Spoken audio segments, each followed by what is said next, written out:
Good morning, Guardians. The Hijabi Gamer here, and it is Friday. And seriously, where does the week go? I cannot believe it is already Friday. And Zur is in the tower, and we have a good week this week, actually.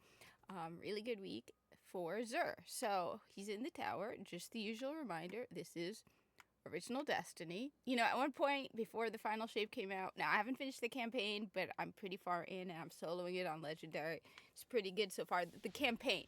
But I'm hearing about episode 1, makes me go, "Ugh, it looks like the Lightfall people were pushed off of final shape and put onto Echoes. Yeah, the Castillos, you suck, dude. Um, you should be banned from writing forever. I haven't played it yet, so we'll see, but everything I've seen of it is just major cringe. But I thought at one point that I would have to that the tower would be brought back to Destiny 2 and it'd be confusing.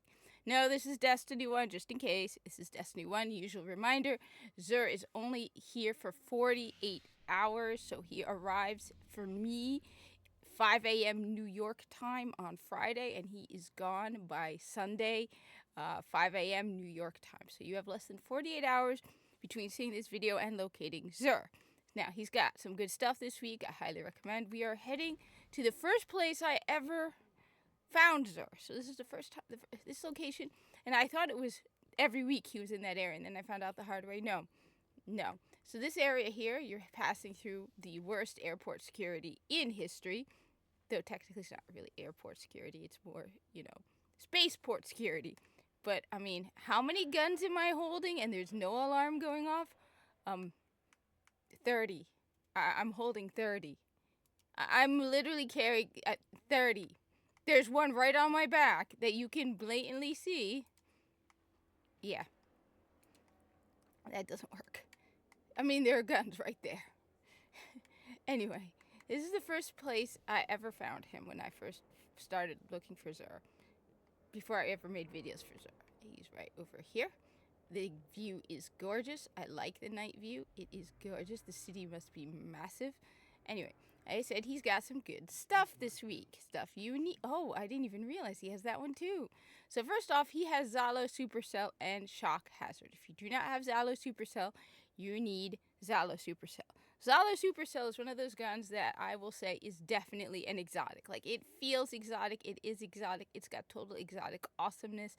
It is just an awesome gun. Now, first off, you're getting Shock Hazard, which is the cool ornament too. This is Shock Hazard, so you're getting the cool ornament, and so that's a bonus perk. The ornaments aren't my main priority, but it's nice to see that you're getting the cool one, alright? So not a toy. So Zhalo does. Arc projectiles have the chance to chain lightning when enemies are close together. So yeah, it's pretty sweet. They just arcs all over the place.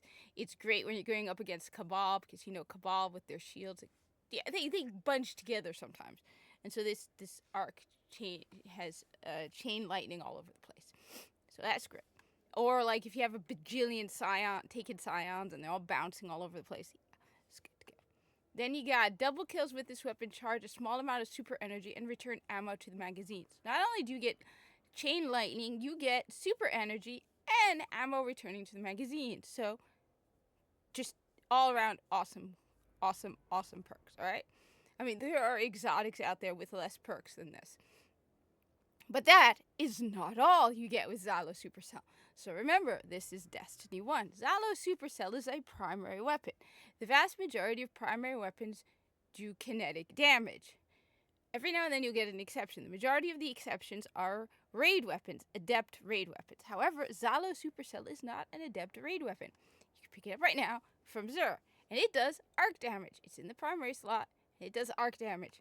Primary, arc, primary, arc. It's not doing kinetic, so it is great to have. It's one of those rare exceptions. I mean, Necrochasm is another one, but that is why it's awesome. So this is a big deal for Destiny 2. This is not a big deal.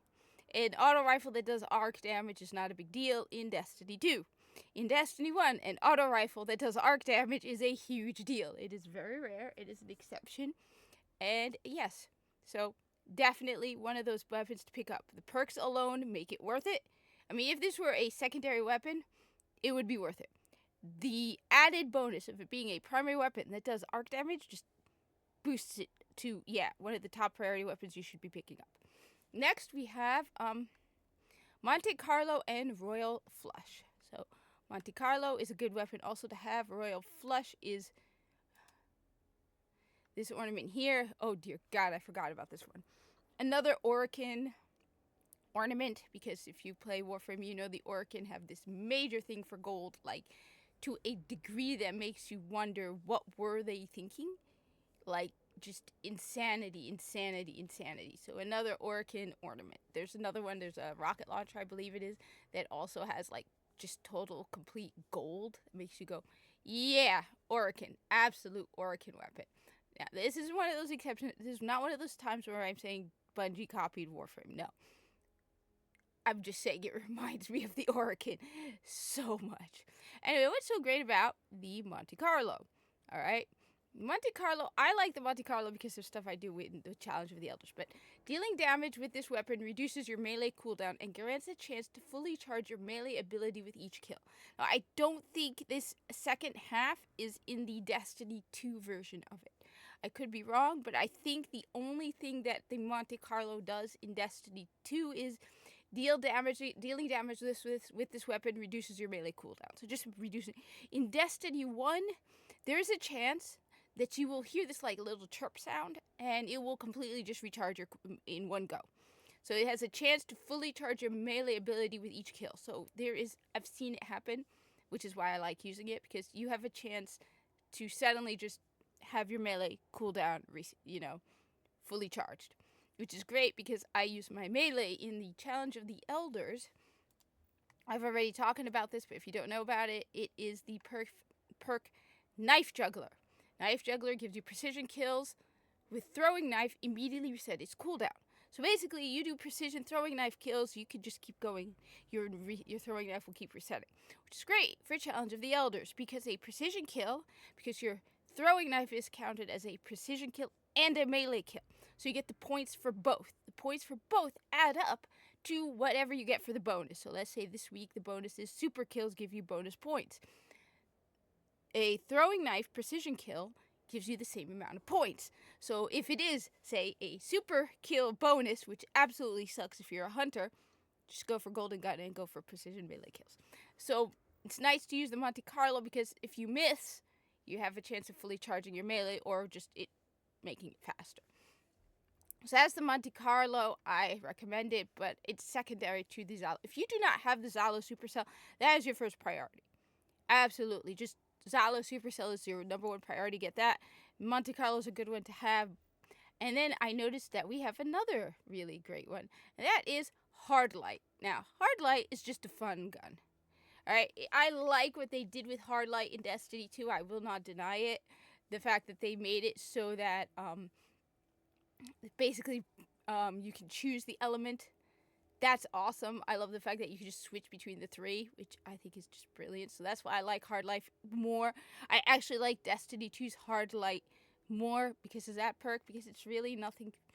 This weapon, it's basically rounds fired from this weapon have no damage fall off, over-penetrate targets, and ricochet off hard surfaces. So it basically, you have bullets bouncing all over the place, doing, penetrating targets and no damage fall off, so they can just keep bouncing and hitting stuff. So it's a fun weapon. I have a fond memory of this weapon because I was going after one of the exotics, and I had that white hand cannon, and it's like you have to get 7 headshots in a single round, and that was just, or 10 headshots. And I was going absolutely nuts, and all of a sudden, everybody was going after me because they knew I had the garbage hand cannon. It was horrible. Everyone just kept coming after me, so I finally lost my patience at one point, switched to Hard Light, and went around shooting people with Hard Light because they didn't expect it, because they thought I had that stupid hand cannon, so they're going after me over the head. So I just got fed up, and I started just switched weapons to the Hard Light, just for fun. And yeah, it's not the best weapon, but like, if you're not, it's better than that garbage hand cannon. I can't remember. It was a quest for, I think it was for Banshee that got you eventually a hand cannon. I think it got you a hand cannon. I can't remember. But I just went absolutely nuts, and this was just fun going after everyone with Hard Light. But yeah, I will admit Destiny 2's Hard Light is nicer simply because of the elemental switch. But this is a fun one. Again, the main priority is to go for Zhalo Supercell. After that, it doesn't matter. But the main one is Zhalo Supercell. You want Zhalo Supercell. If you don't have Zhalo Supercell, pick it up. Anyway, for the armor, we got the Legacy Engram. Like I said, you will get probably a year 1 item, as you can see. And probably something that doesn't match your class. Because I got the Titans ACD / feedback fence. So year 1 feedback fence for Titans. It's like he gives you the engram, you go to Rahul, he decrypts it. Rahul, what part of this screams Titan? I'm just no. Okay? No.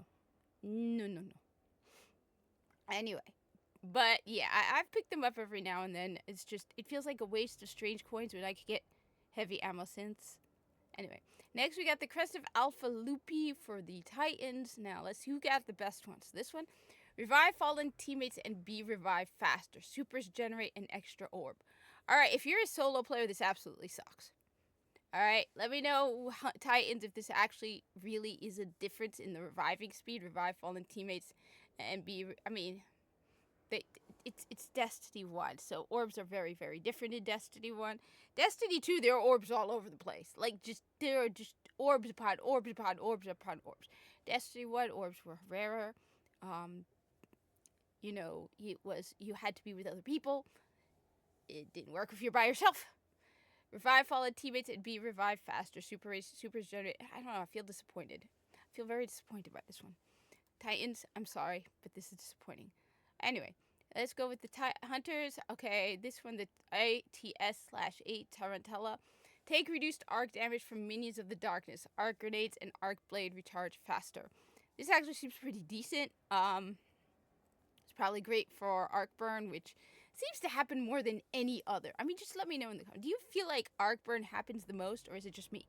Because I feel like arc burn seems to be the one that just happens all the time.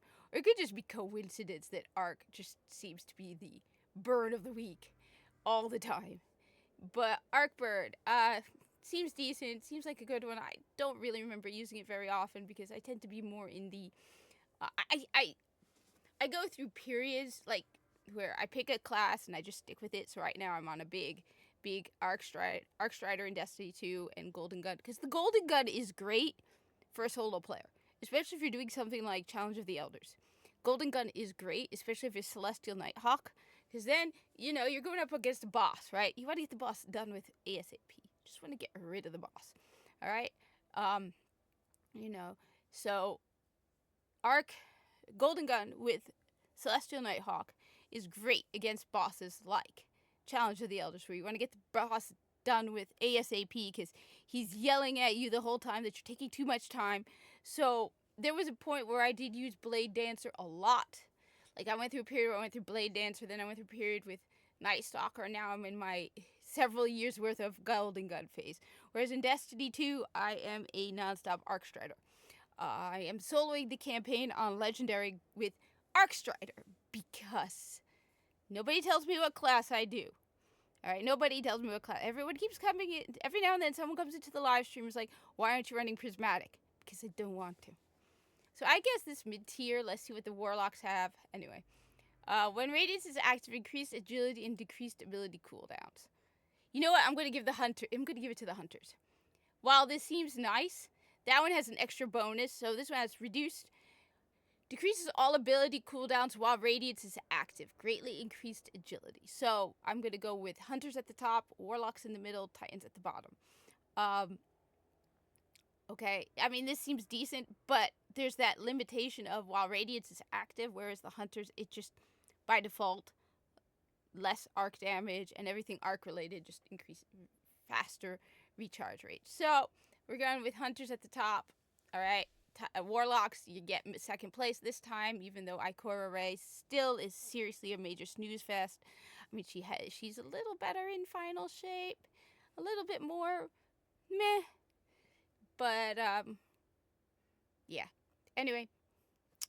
Yeah, I've been playing Destiny 2, the campaign on Legendary Solo. I just beat the Pillar of Devotion, I believe is what it's called. The one where you have 2 phases and you have to kill the guy in one corner and the guy in the other corner. Then you get the shield, the artifact, and you go out with the artifact, take down his shield, damage him. Then you have to get the prismatic, which, yes, I did stand in the spot because I'm not running prismatic yet. I still have not broken. And then take out the boss in the corner, and take out the pillar. I think it's the Pillar of Devotion. So I just soloed that on Legendary. We'll see what's next. I'm told it gets harder and harder, and that the final boss of Final Shape is going to make me rip out my hair. Honestly, though, with the Pillar of Devotion, once I had an idea of what I was doing and like practiced it enough, this morning I did it. In fact, that's why I'm a little late, because I did it. I beat him this morning, and it was like you had to get him into one corner, especially when you're standing on the prismatic patch. Make sure he's on the other side and stand on the prismatic patch. You also have to be on the prismatic patch that's on the same side as the boss, like the mini boss that you're beating. But yeah, once it took a while to build a pattern and a system and to know who's coming when, because that's the whole thing. You need to know who's coming when. Everyone's telling me I'm actually secretly a Souls player and don't realize I'm a Souls player, and I've turned Destiny 2 into a Souls game by running Arc Strider and Golden Gun instead of Prismatic for the Final Champ campaign. But you're talking to the person who soloed, refused to use Stasis in Beyond Light, just because you don't tell me what class I do. At least here, they're not turning on Prismatic against your will. You have to stand in the spot and get the Prismatic ability, but it doesn't turn it on like with Beyond Light, where you would be beating a boss, and all of a sudden, you have to use, they switch your super to Stasis, and you have to fight the boss then with Stasis temporarily. I always, of course, you could fight those guys again, so I went back and beat the Mahas and Arc Strider just on principle. But, yeah, anyway, yeah, I'm hoping to finish the Legendary campaign and see what's going on with Echoes. Let me know, is it as bad as people have been telling me? Because the cutscenes I've seen are unbearable, and it just makes me think that they had somebody else. They have, more than one writing team, and they had one writing team for Echoes, who were the people who wrote Lightfall. And, that the people who wrote the Final Shape are totally different. Because, yeah, like I said, I've only seen a couple cutscenes from it, but everything I've seen of it makes me go, why, Bungie? Why? You had me excited. I was actually having fun playing Destiny 2. And now I'm like, please don't do this anymore. Fire Thickest Yosh. That guy's a jerk, alright? Just flat out. If he's the guy who wrote Echoes, at least some of the scenes that I've seen, because I like Failsafe. And anyway, thank you for watching. Like, comment, subscribe. Let me know what you think. I should probably do the grifty thing more. Like the video. Like it. Subscribe. Share it with other people. Buy my coffee. I don't have coffee.